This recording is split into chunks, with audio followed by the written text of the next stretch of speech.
A mom who suffers from up to 90 orgasms every hour has revealed how the rare sexual disorder is making her life hell. Cara Anaya suffers from persistent genital arousal disorder, meaning picking her child up from school or going shopping can be a hugely embarrassing experience. The 30-year-old, from Arizona, United States, was diagnosed with the incurable condition 3 years ago and experiences up to 6 hours of spontaneous sexual arousal each day.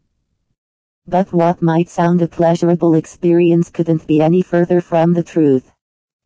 Cara, who lives with her husband Tony Carlizzi, 34, and young son Merrick, 10, said, "It is embarrassing and confusing and humiliating.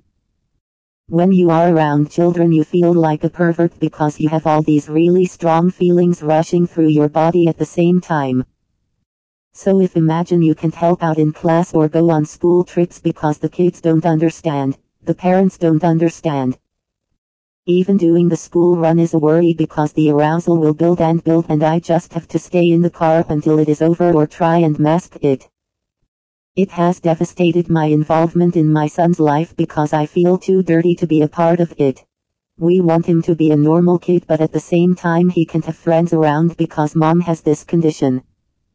The worst thing is I explain it to him because he's too young."